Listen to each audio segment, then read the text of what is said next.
Morning student. आज हम भूगोल शिक्षण के अंतर्गत नेक्स्ट क्लास में हमने पढ़ा था कि कक्षा के बाहर किए जाने वाले प्रायोगिक कार्य, उसके अंतर्गत हम उच्च प्राथमिक स्तर का भूगोल शिक्षण सामग्री पढ़ चुके थे।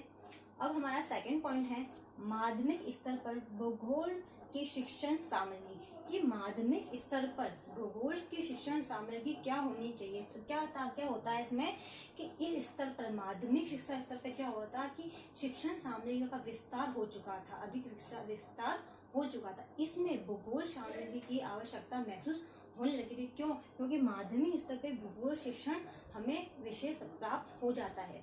उसके अंतर्गत हमें छात्र को मानचित्र के द्वारा, ग्लोब के द्वारा, अनेक वर्षा मापी यंत्र द्वारा हमें बच्चों को अध्यापन कार्य करवाना चाहिए। ठीक है, तो माध्यमिक स्तर पे हम शिक्षण सामग्री के तहत क्या क्या पढ़ा सकते हैं। इसमें है विभिन्न प्रकार के ग्लोब, भारत एवं विश्व के आर्थिक भौगोलिक क्रियाओं को दिखाने वाले मानचित्र, शक्ति के साधन, यातायात संबंधी मानचित्र, दीवार पर टांगने वाले मानचित्र और विभिन्न राज्य के प्राकृतिक राजनीतिक मानचित्र और भित्ति चित्र, वर्षा मापी यंत्र, चार्ट, तस्वीरें और पर्यावरण प्रदूषण संबंधी सामग्री, ये सब माध्यमिक स्तर पर भूगोल शिक्षण के सामग्री के अंतर्गत ये सब आते हैं। इसके माध्यम से छात्रों को अध्यापन कार्य भूगोल शिक्षण के अंतर्गत कराया जाता है। अब हमारा तीसरा पॉइंट है उच्च माध्यमिक स्तर पर भूगोल शिक्षण की सामग्री व उपकरण। उच्च माध्यमिक स्तर पे क्या हुआ कि भूगोल की जो शिक्षण सामग्री था उसका उसमें विस्तार होता गया, यानी वृद्धि अत्यधिक होती गई। क्यों?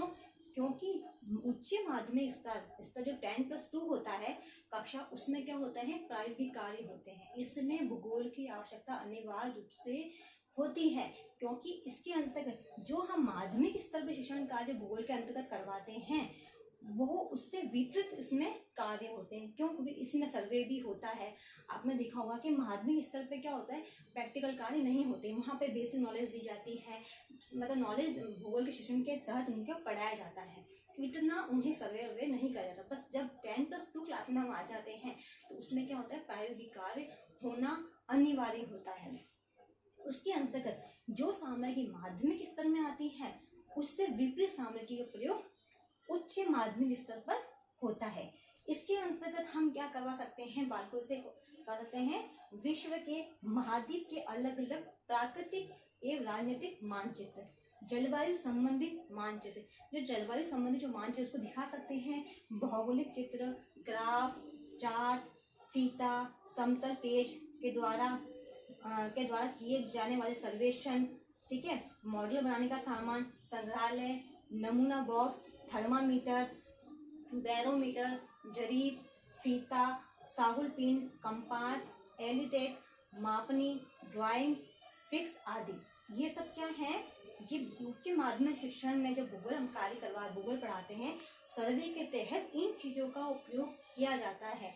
अनेक इंस्ट्रूमेंट ऐसे हैं जिन्हें भूमि में नापने किया जाता है, या कुछ भी दिशा कौन सी, उत्तर दिशा कौन किस जगह है उसका पता हम कंपास के थ्रू भी लगा सकते हैं। उससे क्या होता है, जो हम सर्वेक्षण करते हैं किसी चीज का तो वो परफेक्ट बनता है, हमें पता चल जाता है कि वो दिशा कहाँ पर जा रही है, उत्तर दिशा में कि दक्षिण दिशा में, तो हमारा जो नक्शा होता है वो परफेक्ट बनता है, यानी सर्वेक्षण कार्य परफेक्ट होता है। अब इसके अंदर है प्रायोगिक भूगोल के लिए आवश्यक शिक्षण सामग्री कि प्रायोगिक भूगोल जब हम मतलब प्रैक्टिकल कर रहे हैं तो शिक्षण सामग्री की आवश्यकता कौन सी पड़ती है। इसमें आता है ड्रेसिंग टेबल।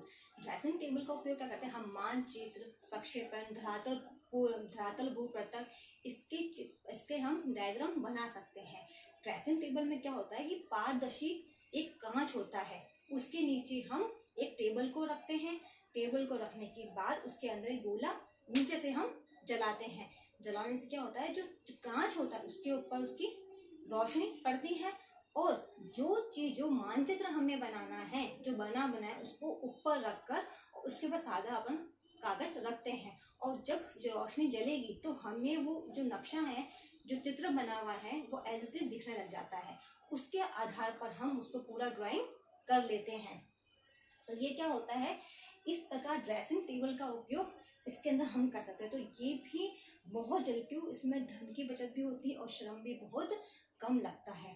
अब ये होगी भूगोल शिक्षण की बात। भूगोल शिक्षण की सामग्री तो हमने पढ़ ली, पर इसके लिए अत्यंत भूगोल शिक्षण का अध्यापक होना भी जरूरी है। क्यों?